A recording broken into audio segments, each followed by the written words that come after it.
자, 매매죠. 293페이지 1번입니다. 매매에 관한 다음 설명 중 옳은 것은 1번 조심하셔야 되는데, 매매 계약은 낙선 계약이에요. 따라서 재산권을 이전하기로 약정하고 대금을 지급하기로 약정함으로 성립하는 겁니다.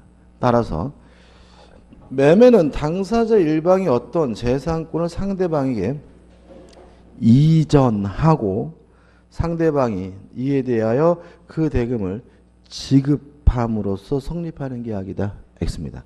실제로 이전해야 성립하는 것이 아니라 이전하기로 뭐만 하면요? 약정만 하면 성립하고요.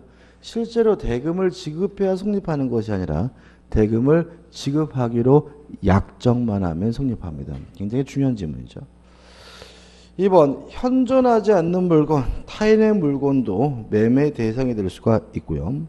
3번 반대급부는 반드시 금전이어야 할 필요는 없다. X입니다.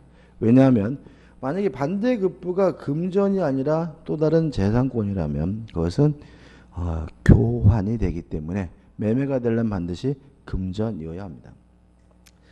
4번 장래 본 계약을 체결로 하는 약정은 일방 예약으로 추정한다. 맞는 질문이고요. 답은 4번입니다. 그래서 원칙적으로 일방 예약인데 중요하진 않습니다.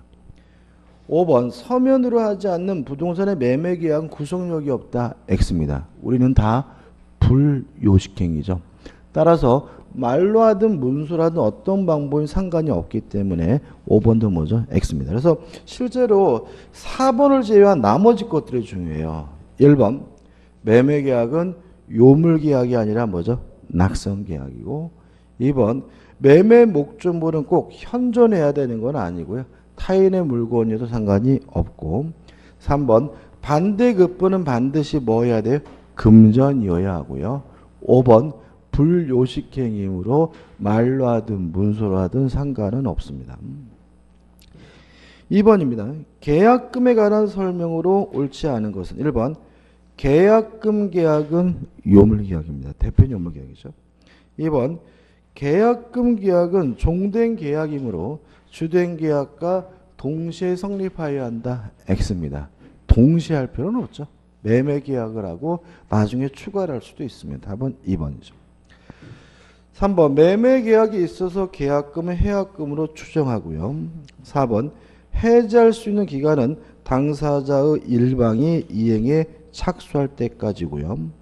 5번 계약금을 해약금으로 한 해제 효력은 계약관계를 소급적으로 소멸하게 하며 손해배상의 청구나 원상회복 문제는 생기지 않는다. 맞습니다. 왜냐하면 채무불이행이 아니기 때문에 손해배상 문제 발생하지 않고요. 이행 착수 전 이행한 것이 없기 때문에 원상회복 문제도 생기지 않습니다. 답은 2번이네요. 넘기셔가지고 3번입니다. 매매에 관한 설명으로 틀린 것은 1번 측량비용, 등기비용, 담보권, 말소비용 등 매매 계약에 관한 비용은 특별한 사정이 없으면 당사자 쌍방이 균분하여 부담한다. X입니다. 매매 계약의 비용은 반씩 부담하는 건 맞습니다. 그렇지만 등기 비용은 매수인이 부담하고요. 그죠? 또 담보 말소 비용은 누가요? 매도인이 부담합니다. 그래서 이전 등기 비용은 매수인이 부담하고 담보권 말소 비용은 매도인이 부담해야 되기 때문에 1번은 X죠. 2번 매매 목적물의 인도와 동시에 대금을 지급할 때에는 특별한 사정이 없으면 그 인도 장소에서 대금을 지급해야 된다. 물론 맞는 질문이고요. 3번도 보시고 4번, 5번도 보시기 바랍니다. 4번입니다. 하자 담보 책임이죠. 이 담보 책임에 대해서 시험 문제가 나올 가능성이 굉장히 많습니다. 그래서 담보 책임은 좀 정리를 하는데 양이 많아요. 양이 많은데 그냥 필요한 것만 정확하게 아시면 돼요. 첫째, 매도인에게 아무런 고의도 과실도 요구하지 않는 무과실 책임이다. 꼭 기억해 두셔야 되고, 두 번째, 권리의 하자의 경우죠. 권리의 하자가 있는 경우에는 악의 매수인도 행사할 수 있는 경우가 있어요. 첫째, 전부 타인의 권리인 경우 악의 매수인도 계약을 해지할 수가 있고요. 두 번째, 일부 타인의 권리인 경우 악의 매수인도 대금 감액을 청구할 수가 있습니다. 그 다음에 세 번째, 저당권 전세권이죠. 저당권 전세권이 실행이 되는 바람에 매수인이 권리를 취득할 수 없거나 상실한 경우에는 악의 매수인도 계약을 해지할 수도 있고 손해배상을 청구할 수 있다. 꼭 기억해 두셔야 되고요. 그 다음에 권리의 하자의 경우에는 제척기간이 몇 년이냐면 1년이에요. 물론 선이라면 몰랐으니까 앞날로부터 1년일 거고요. 악이라면 매매할 때부터 알았으니까 매매 한 날로부터 1년일 텐데 전부 타인의 권리인 경우와 저당권 전세권의 실행 경우에는 제척기간의 제한이 없다. 기간에 제한이 없이 권리를 행사할 수가 있습니다. 그 다음에 세 번째, 물권의 하자입니다. 물권의 하자에 대해서는 매수인은 선의이고 무과실여야만 담보 책임을 물을 수 있고요. 악의 매수인에게는 아무것도 인정되지 않고요.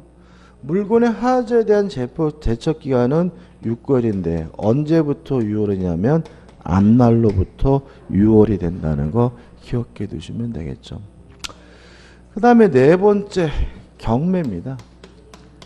경매에 있어서 담보 책임에 대해서는 첫째, 물건의 하자에 대해서는 담보 책임 물을 수가 없고 권리의 하자에 대해서만 담보 책임 물을 수가 있는데 1차적으로는 매도인인 채무자가 담보 책임을 부담하지만 채무자가 만약에 무자력이면 돈이 없으면 2차적으로는 배당을 받은 채권자가 담보 책임을 부담하게 됩니다. 이 정도고요. 이게 많은 약용을 좀 축약시킨 것이니까 반드시 확실하게 숙지를 좀 해 두셔야 됩니다.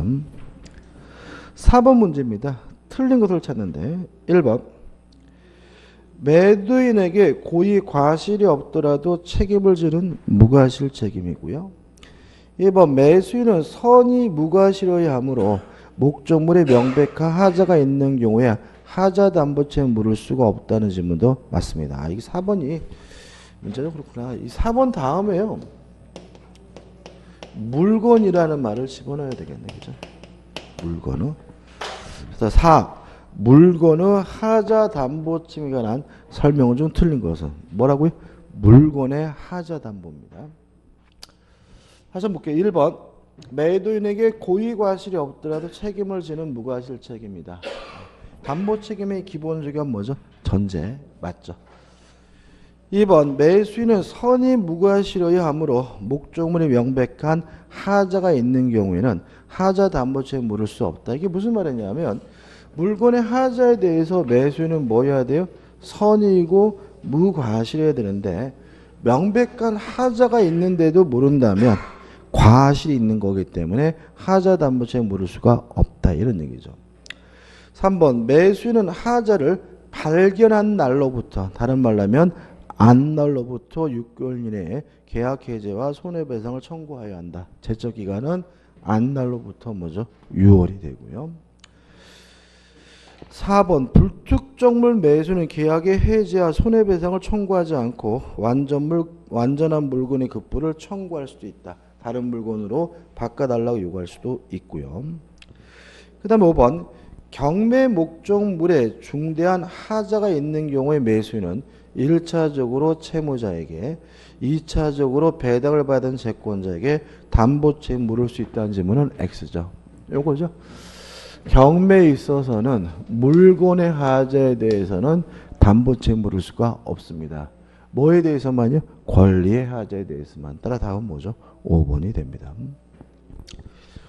5번 문제입니다. 매매 예약에 관한 내용인데 나올 수도 있지만 중요한 건 아닙니다. 기억. 매매 예약은 예약 완결권을 일방 당사자만이 갖는 일방 예약으로 추정한다. 그래서 예약에 대해서는 한 가지만 기억한다면 예약을 하게 되면 일방 예약이 되고 일방 예약이 원칙이므로 기억 지문처럼 예약 완결권은 한쪽 당사자에게만 있는 것이 뭐죠? 원칙이다. 이 정도만 기억하면 될 것 같거든요. 2번 예약 의무자가 목적 부동산을 제3자에게 양도한 경우 예약 완결권 행사입니다. 이거는 지금 좀 마음에 안 드는데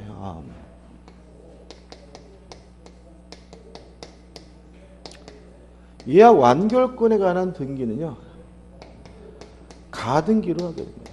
무슨 등기래? 가등기.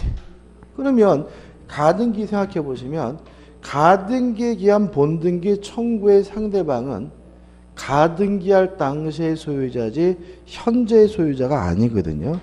따라서 예약 완결권 행사는 현재의 등기 명의인 제3자에 대하여 하여한다는 지문은 X입니다. 다시 말하면 가등기할 당시 소유자에게 행사하게 되는 거죠. 니은번 X고. 디귿번 예약 완결권이 가등기에 되어 있는 경우에도 가등기에 이전 등기를 할 수 없으므로 사실상 양도할 수 없다. X입니다. 예약 완결권도 재산권이고요. 양도할 수 있고 또 가등기가는 이전 등기도 가능합니다. 답은 뭐죠? 3번이고요. 리얼번 매매 일방 예약은 예약 권리자가 매매 완결의 의사를 표시한 때 매매 효력이 생기는데 이유는 매매 예약 완결권 일종의 형성권이기 때문에 그렇고요. 미음번 예약 완결권의 존속 기간을 정하지 않은 때 예약 의무자는 상당한 기간을 정하여 매매 완결 여부의 확답을 상대방에게 채고할 수 있고 예약 의무자 그 기간 내 확답을 받지 못한 때는 예약은 그 효력이 있다. 맞는 질문입니다. 다시 말하면 중요한 것은 아닙니다. 6번 문제입니다. 틀린 것을 찾는데 1번 매매 계약은 쌍무 계약이므로 쌍방의 의무는 동시 이행관계에 있으므로 1번은 뭐죠? 맞는 질문입니다. 2번 매매 목적물에 하자가 있는 때 매수인이 그 하자로 인하여 계약의 목적을 달성할 수 없는 경우에 하나여 계약을 해지할 수 있고 기타의 경우에 손해배상을 청구할 수 있으나 매수인이 하자 있는 것을 알았거나 과실로 인하여 알지 못한 때는 그러하지 아니하다는 말은 물건의 하자에 대해서 매수인은 선이고 무과실해야지만 담보채 물을 수가 있다는 취지므로 맞는 질문이죠. 3번 매매 목적물을 종류로 지정한 경우에는 그 특정된 목적물에 하자가 있는 때에는 계약의 해제 또는 손해배상을 청구하거나 하자 없는 물건을 청구할 수 있다. 맞겠죠? 이게 무슨 말이냐면 이런 거죠. 예를 들어서 양복을 샀어요. 양복을 사는데 이 그지 같은 양복에 하자가 있어요. 그러면 전화해가지고 이거 양복 반품할 테니까 돈 돌려줘. 이게 뭐예요? 해제죠. 그죠? 해지잖아요. 해지하고. 아니면 야 이거 내가 있긴 하는데 이거 수리해야 되거든. 손해배상해줘. 이게 뭐예요? 손해배상 청구죠. 아니면 양복 돌려줄 테니까 다른 양복으로 바꿔줘. 이게 뭐예요? 완전물 급부 청구. 하자 없는 물건을 뭐죠? 청구할 수 있다. 이런 얘기거든요. 그래서 당연한 거거든요. 그래서 물건에 하자가 있다면 매수인은 계약을 해지하고 원상회복. 물건 돌려줄 테니까 돈 돌려다오 할 수 있고요. 아니면 손해배상을 뭐 할 수 있어요? 청구할 수 있고 아니면 다른 물건으로 바꿔달라 완전물 급부를 청구할 수 있고 너무나 당연한 내용입니다. 4번입니다. 매매 계약이 있은 후에도 인도하지 아니한 목적물로부터 생긴 과실은 매수인에게 기속한다. X입니다. 이건 좀 꼭 기억해 두셔야 되는데요. 매매 계약을 하고 인도하기 전이라면 매도인이 과실을 수취합니다. 다만 인도 후에는 누가 과실을 수취하냐면 매수인이 과실을 수취하게 돼요. 조심할 것은 등기가 아니라 뭘 기준으로 인도를 기준한다는 점. 예외는 뭐냐면 대금 지급을 완납을 하면 그 대금 지급을 완납한 때부터는 매수인이 뭘 수취하냐면 과실을 수취하게 돼요. 그래서 쉽게 말씀드리면 이런 얘기라고 전에 말씀드렸던 것 같은데, 제가 개 한 마리를 샀습니다. 개를. 근데 사고 나서 보니까 그 개가 임신했대요. 날짜를 따져보니까 개가 낳게 된 강아지는 누구 거냐? 인도하기 전이면 매도인 거니까 저는 엄마 개만 받을 수 있고, 인도 후에는 누구 거가 이제 제 거가 되는 거죠. 근데 수의사에 전화해서 날짜를 따져보니까 새끼를 인도 받기 전에 날 것 같대요. 근데 그 강아지를 꼭 가지고 싶다면 뭐 하면 되는 거죠? 대금 지급을 완납하면 된다. 왜냐하면 인도 받기 전이라도 매수인이 대금 지급을 완납하게 되면 매수인이 과실을 수취하게 되죠. 이거는 꼭 기억해 두셔야 돼요. 5번 매수인이 목적물을 인도받은 날로부터 과실을 수취하는 대신 뭘 줘야 되냐면 이자를 지급해야 합니다. 7번이죠. 다음은 매수인의 대금 지급에 관한 특약이 없는 관한 설명이다. 틀린 것은 답만 볼 겁니다. 3번 채무의 이행비용은 채무자가 부담하고 계약 비용은 계약 당사자가 쌍방이 부담하여 쌍방 분분하여 부담하는 거 원칙이다. 맞는 질문이죠. 그죠? 4번이다. 4번. 매매 목적물이 인도와 동시에 대금을 지급할 경우에는 계약 성립 당시에 목적물이 있었던 장소가 대금 지급 채무 이행주로 된다. X죠. 인도 장소가 대금 지급 장소입니다. 그래서 우리가 간단히 말씀드리면 편의점에서 물건 사요. 어디서 물건 대금 줍니까? 편의점에서. 다시 말하면 인도와 동시에 대금을 지급하는 경우에는 인도 장소가 대금 지급 장소가 되기 때문에 답은 뭐죠? 4번이 되는 거죠. 8번입니다. 계약금은 좀 중요합니다. 계약금은 출제를 대단히 높죠. 간단하게 정리를 해보면 계약금이 수수가 되면 계약금은 일정한 성질, 기능을 수행하게 됩니다. 첫째, 증약금적 기능을 수행하게 되는데 증약금적 기능은 모든 계약금의 공통적 기능입니다. 따라서 계약금이 수수가 되면 반드시 무슨 기능을 수행하냐면 증약금적, 증거금적 기능을 수행하고요. 두 번째, 해약금적 기능을 수행할 수 있는데 이것은 원칙적 기능입니다. 해약금의 내용은 이렇죠. 준 사람은 일반적으로 매수인을 말하고요. 포기하고 받은 사람은 일반적으로 매도인을 말하겠죠. 2배, 배액을 상환함으로써 해약금에 의한 해제가 가능한데 해약금에 의한 해제는 아무 때나 할 수 있는 것은 아니고요. 일방이 이행에 착수 전까지만 해제하는 것이 가능하고요. 이행 착수 시기에 대해서 우리 판례는 중도금 지급시로 이해를 하죠. 따라서 중도금이 지급되기 전에는 해약금을 위한 해제가 가능하지만 중도금이 이미 지급된 상태라면 더 이상 해약금을 위로 계약을 해제할 수가 없고요. 해제하게 되면 계약이 소급적으로 무효, 실효가 된다는 점은 일반적 계좌와 마찬가지지만 채무 불이행이 아니기 때문에 손해배상 문제가 발생하지 않고요. 이행 착수 전 이행한 것이 없기 때문에 원상 회복 문제도 발생하지 않는다는 거 꼭 기억해 두셔야 됩니다. 그 다음에 해약금이 위약금으로서의 기능을 수행할 수가 있는데요. 위약금으로서의 기능을 수행하려면 특약이 필요합니다. 위약금을 한다는 특약이 필요하고, 위약금은 두 가지 종류가 있습니다. 만약에 위약금이 손해배상 예정인데 계약을 위반하게 되면 계약금을 뺏깁니다. 손해배상조로 뺏긴 거기 때문에 별도로 또다시 손해배상할 필요는 없고요.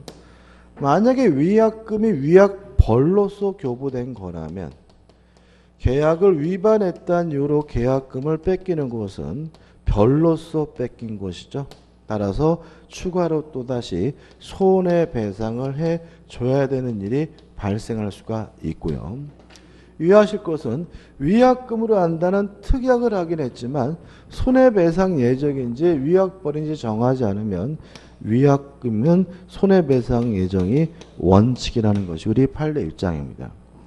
일단 이런 관계입니다. 별말 없이 계약금을 주고받았어요. 그러면 증약금, 해약금 두 가지 기능을 수행하는 것이 원칙이고요. 만약에 계약금을 지급한다라는 특약을 하게 되면 이제 그 계약금은 증약금, 해약금, 위약금 세 가지 기능을 수행하게 되는데, 위약금을 한다는 특약만 했을 뿐 손해배상 예정인지 위약벌인지를 정하지 않으면 원칙이 뭐죠? 손해배상 예정이므로 계약금을 뺏기되 별도로 추가적으로 뭘 할 필요는 없죠? 손해배상할 필요는 없다. 이렇게 되는 거죠. 문제 보시죠. 8번. 계약금에 관한 설명을 옳지 않은 것. 1번. 계약금 계약은 유물계약이다. 2번. 계약금이 위약벌의 성질을 가지는 경우죠. 만약에 위약벌이라면 계약금을 뺏기되 추가로 또 뭘 해줄 수도 있어요? 손해배상을 또 해줘야 되는 경우가 발생할 수가 있기 때문에 위약벌의 성질을 가지는 경우 채무 불이행이 일어난 손해배상을 별도로 청구할 수 있다는 질문은 맞는 질문이고요. 3번. 계약금 계약은 주계약과 독립한 계약이기에 주계약이 취소되더라도 효력을 잃지 않는다. X입니다. 독립된 계약이긴 하지만 종된 계약이죠. 따라서 주된 계약이 취소가 되면 계약금 계약도 무효가 되기 때문에 답은 3번이 되네요. 4번. 해약금에 의한 계약 해지의 경우는 이행 착수 전이므로 원상회복 의무는 발생하지 않고요. 5번. 해약금에 의한 계약 해제에서 이행의 착수는까지 끊어보면 여기까지 나오긴 좀 싶은데 이 문제거든요.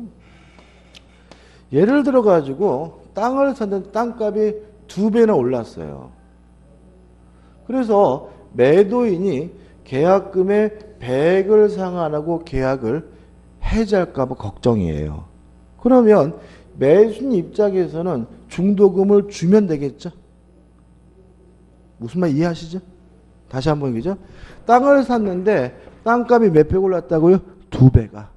그래서 지금 뭐가 걱정이냐면은 매도인 측에서 계약금의 100을 상환하고 계약을 해지할까 봐 걱정이에요. 그 계약금의 100을 상환하고 계약을 해지 못하게 막으려면 뭘 주면 돼요? 중도금을 주면 되는 거죠. 두 가지 문제인데, 첫째, 이행기가 도래할 필요가 없다. 다시 말하면 중도금을 주기로 한 날이 6월 말이에요. 그래도 오늘 줘도 상관이 없어요. 다시 말하면 미리 줘도 상관이 없다는 거 꼭 기억해 두셔야 되고요. 그래서 오늘 당장 중도금을 주려고 하는데 돈이 부족해요. 그러면 어떻게 하느냐? 일부 이행한 것도 상관이 없어요. 일부 이행도 뭐죠? 가능하고 적법하다는 것이 우리 판례 입장입니다. 왜냐하면 착수라는 말이 시작이라는 거거든요. 그래서 법 논리적으로는 중도금 10원만 줘도 이미 이행은 뭐죠? 시작된 거기 때문에 계약금을 위로 계약을 뭐 할 수 없냐면 해지할 수가 없어요. 그래서 5번 질문을 다시 보시면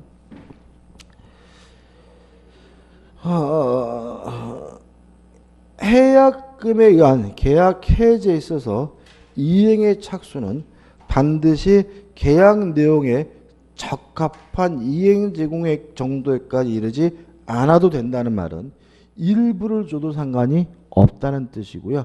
따라서 5번은 뭐죠? 맞는 질문이 됨을 주의하시기 바랍니다. 9번입니다. 계약금에 관한 설명으로 틀린 것은 답만 보는데요. 5번. 매매 계약 시 계약금의 일부만을 먼저 지급하고. 이거 또 설명드려야 되겠다. 이게 좀 지엽적인 것 같은데. 실무적으로 좀 중요해요. 예를 들어서 갑이 을과 만나서요 3억의 매매 계약을 하고 을이 갑에게 계약금을 3천만 원을 지급하기로 약정을 했어요. 근데 실제로 을이 갑에게 지급한 계약금은 얼마만 지급된 상태냐면 2천만 원만 지급되어 있는 상태거든요. 그러면 을의 입장에서는 계약금을 포기하고 계약을 뭐 할 수 있어요? 해지할 수 있죠. 그때 2천만 원만 포기하면 돼요? 아니면 1,000만 원 더 줘야 될까요? 네, 1,000만 원 더 줘야 됩니다. 그러니까 다시 말하면 계약금을 3천만 원으로 약정했다는 말은 3천만 원을 손해를 봐야 계약금을 이유로 계약을 뭐 한 거예요? 해지하기로 약정을 한 거예요. 이해되시죠? 그러니까 준 사람은 포기하고 받은 사람은 배액을 상환한다는 말은 요 계약 금액만큼 손해를 봐야 계약금을 이루어 계약을 뭐 할 수 있다는 얘기예요? 해지할 수 있다는 얘기고 3천만 원을 지급하기로 약정했다는 말은 3천만 원을 손해봐야 계약금을 이루어 계약을 뭐 할 수 있다는 얘기예요? 포기할 수 있다는 얘기입니다. 따라서 을은 2천만 원만 지급된 상태라면 1,000만 원을 더 줘야지만 을은 계약금을 이루어 계약을 뭐 할 수 있어요? 해지할 수 있어요. 을은 그렇고 갑은 2천만 원 받았죠? 1번 4천만 원을 줘야 계약을 해지할 수 있을까요? 아니면 5천만 원을 줘야 계약을 해지할 수 있을까요? 아니면 6천을 줘야 계약을 해지할 수 있을까요? 6천이요?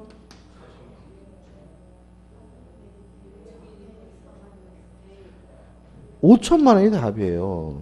다시 말하면 계약금을 3천만 원으로 하기로 했다는 말은 3천만 원을 손해봐야 계약을 해지할 수 있다는 얘기라고요. 얼마를 줘야 3천만 원 손해봐요? 5천만 원 줘야 3천만 원 손해보죠. 얼마 받았어요? 2천만 원 받았으니까.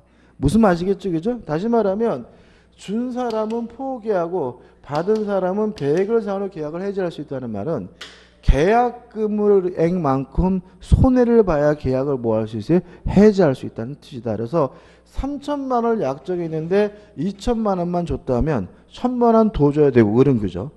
또 2천만 원만 받은 상태라면 3천만 원 손해봐야 되니까 얼마를 줘야 돼요? 5천만 원을 줘야 계약금을 계약을 해지할 수가 있습니다. 따라서 보시면 5번 매매 계약 시 계약금의 일부만을 먼저 지급하고 잔액은 나중에 지급하기로 한 경우 매도인은 실제 받은 일부 금액의 배액을 상환하고 매매 계약을 해지할 수 있다. X가 된다. 실제 받은 돈이 아니라 손해봐야 될 돈이기 때문에 이런 경우는 얼마를 줘야지만요? 5천만 원을 줘야 계약을 해지할 수가 있습니다. 답은 뭐죠? 5번입니다. 10번입니다. 갑은 을 소유 부동산 1억 원에 매수하기로 하는 계약을 체결한 다음날 계약금을 지기로 을과 약정하고 즉시 계약금 1,000만 원을 지급하였다.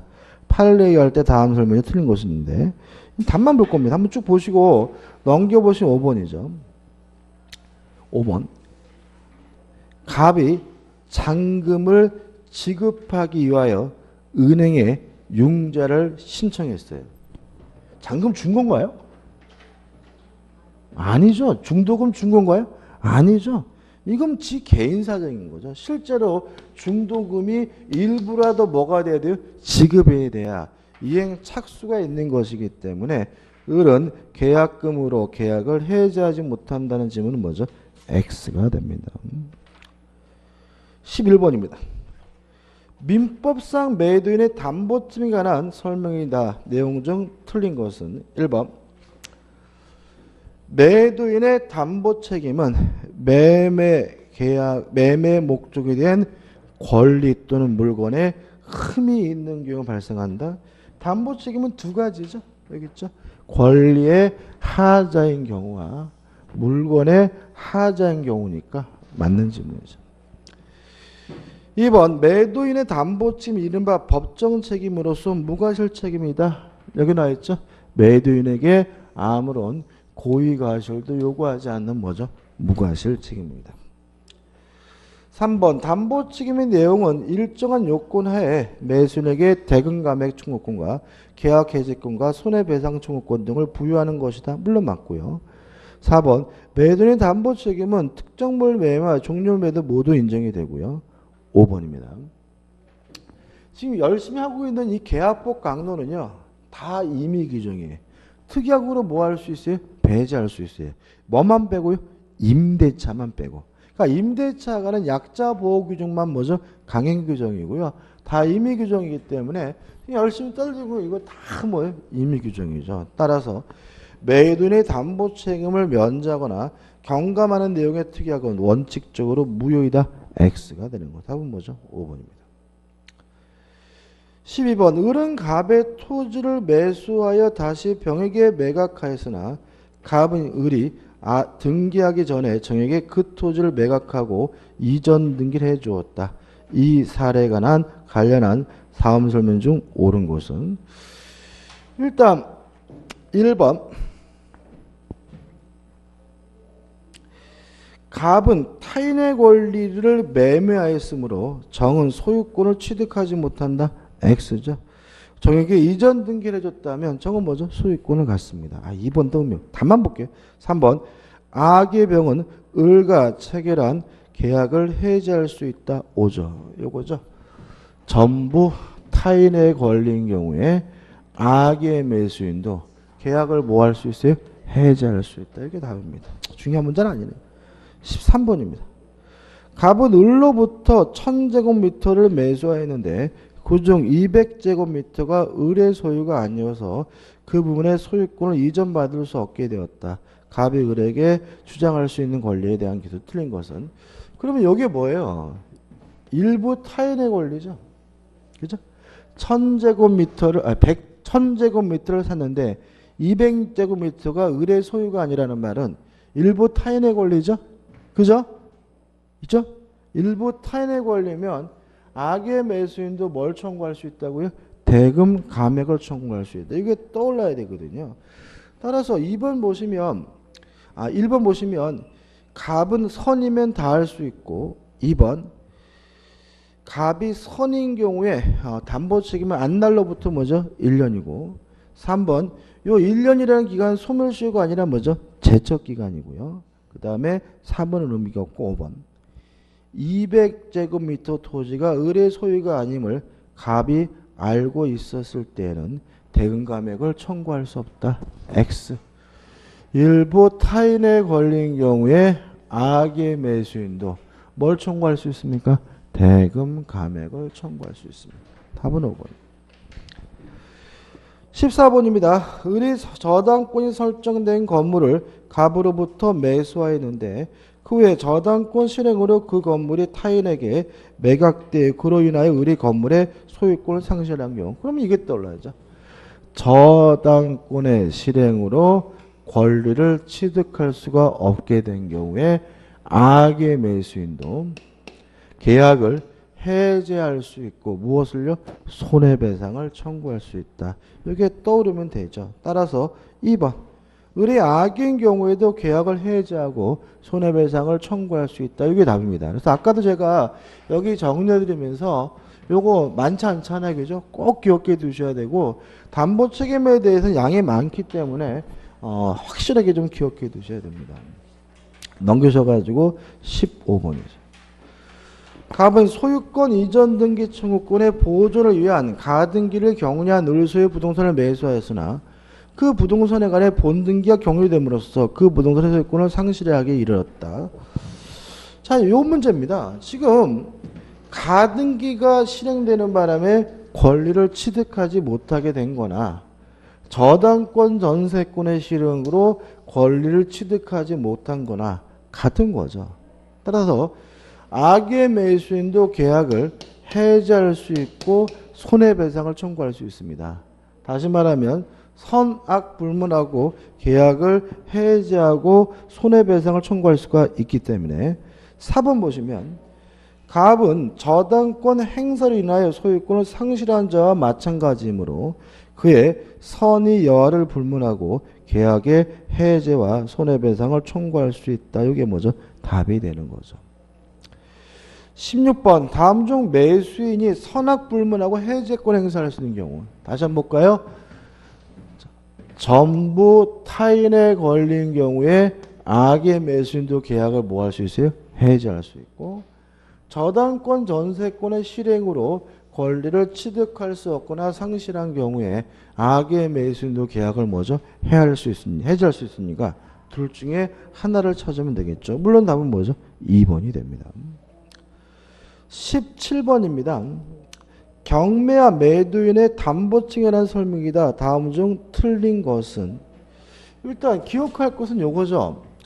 물건의 하자에 대해서는 담보증 물을 수 없고 권리의 하자에 대해서만 담보증 물을 수가 있고요. 1차적으로는 매도인인 채무자가 담보증 부담하지만 채무자가 무자력이면 2차적으로 배당을 받은 채권자가 부담한다. 이게 기억할 거예요. 근데 답은 아주 쉬워요. 왜냐하면 이러한 것들은 다 뭐예요? 유효하다는 전제죠. 만약에 매매가 무효면 이런 거 하나도 문제되지 않습니다. 매매가 무효면 담보 책임 문제되지 않고요. 매매가 무효하면 계약금 계약도 무효인 거고 매매가 무효하면 과실손수취권 문제도 발생하지 않습니다. 모든 책임은 무엇을 전제로 하는 거예요? 유효함을 전제로 하는 거예요. 따라서 경매가 무효라면 당연히 담보 책임 문제되지 않습니다.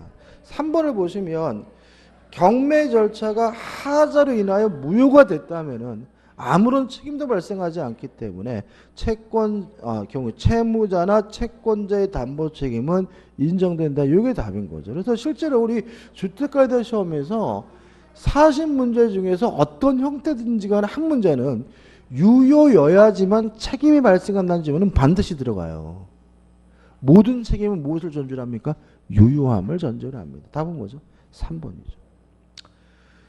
18번입니다. 물건의 하자를 이유로 한 매도인의 담보증에 관한 설명으로 옳은 것을 모두 고른 것은 기억 매매 목적물에 부과된 법률상의 장애로 인하여 물건의 사용수익이 제한이 되는 경우.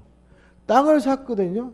땅을 이전 등기 받았어요. 근데 문제는 제가 전원주택을 지으려고 땅을 샀는데 그 땅에는 전원주택을 지을 수가 없는 땅이에요. 그러면 권리하자예요? 땅 문제예요? 땅 문제인 거죠. 그건 뭐죠? 물건하자입니다. 등기를 못 받았다 그러면 뭐예요? 권리하자지만 등기는 받았는데 그 땅을 목적대로 쓸 수 없다는 것은 명백히 뭐죠? 물건의 하자이기 때문에 그러한 장애는 권리의 하자에 해당한다는 지문은 뭐죠? X가 되는 거죠. 니은번 특정물 매매 토지와 같은 똑같은 물건이 없는 경우에는 다른 땅으로 바꿔달라고 뭐 할 수 없어요? 요구할 수가 없어요. 따라서 특정물 매매에서는 완전물 급부청구권이 인정되지 않는다. 오 맞는 질문이죠.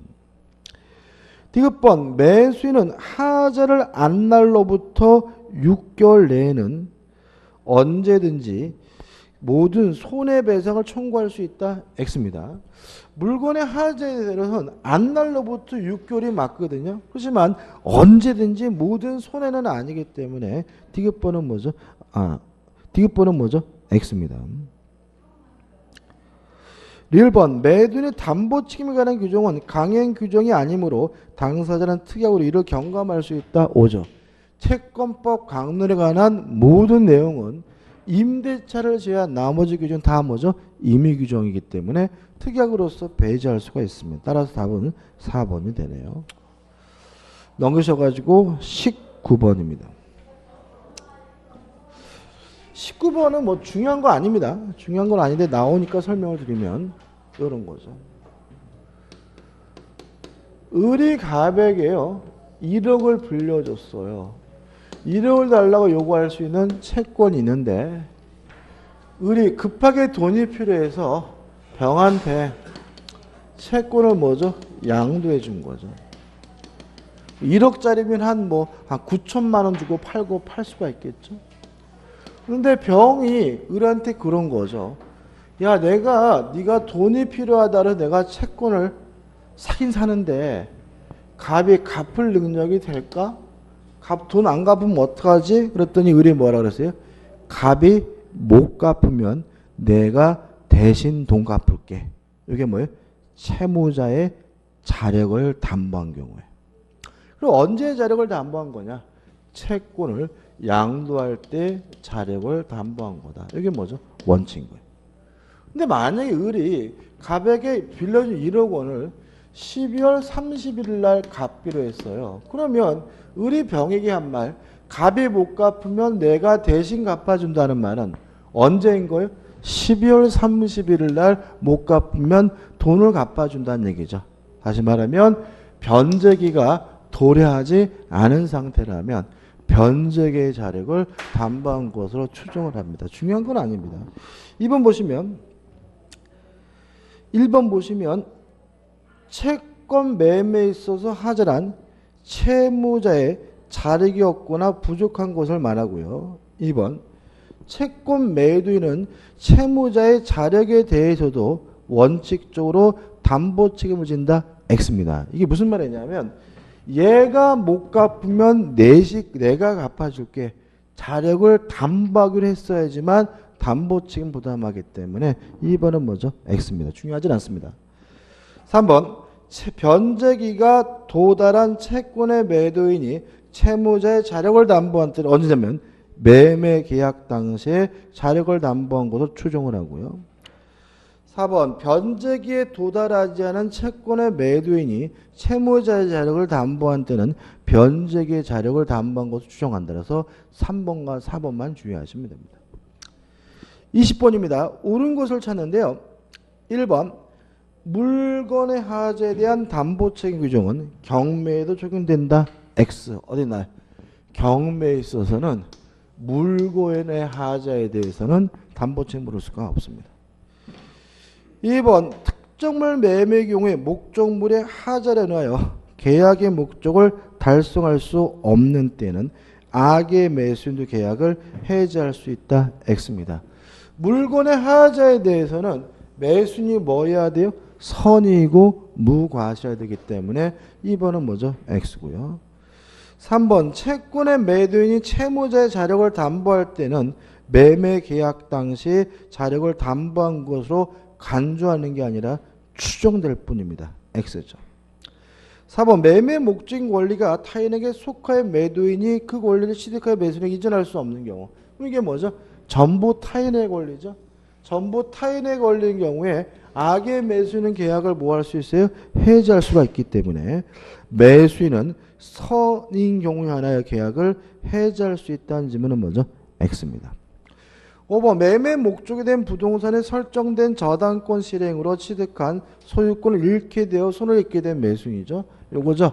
저당권 전세권의 실행으로 권리를 취득할 수 없거나 상실하면 악의 매수인도 해지할 수 있고 손해배상을 청구할 수 있으므로 매수인은 악인 경우에도 매도인에게 손해배상을 청구할 수 있다. 맞는 질문이 됩니다. 여기까지고 좀 쉬었다가 임대차를 보도록 하겠습니다.